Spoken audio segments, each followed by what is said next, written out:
আসসালামু আলাইকুম রহমতুল্লাহি ওবরাকাতু। প্রিয় দর্শকবিন্দু, আমি এখন অবস্থান করছি মদিনা মুনাওয়ারার মসজিদে কুবাতে। এই মসজিদটি সেই ঐতিহাসিক মসজিদ যে মসজিদে হুজুর সাল্লাল্লাহু আলাইহি ওয়াসাল্লাম হিজরতের পর সর্বপ্রথম মদিনায় এসে অবস্থান করেন এবং কুফাবাসীরা হুজুর সাল্লাল্লাহু আলাইহি ওয়াসাল্লামের জন্য খেজুরের পাতা দিয়ে এক মসজিদ নির্মাণ করেন।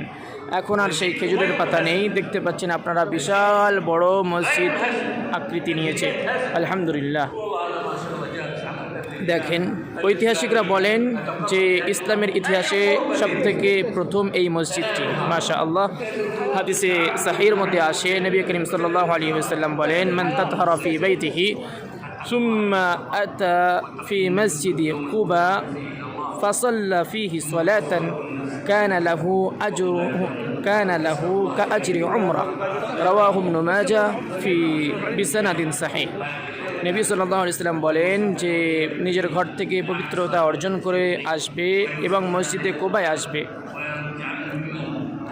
এবং মসজিদে কুবায় এসে 2 রাকাত নামাজ পড়বে, আল্লাহ তাআলা তার জন্য মকবুল উমরার সওয়াব বরাদ্দ করে রেখেছেন।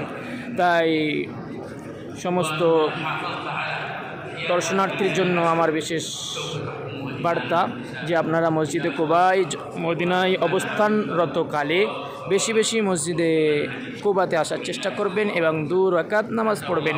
এতে করে আপনার 2 রাকাত নামাজের ওসিলায় একটি মকবুল উমরার সওয়াব পাবেন ইনশাআল্লাহ।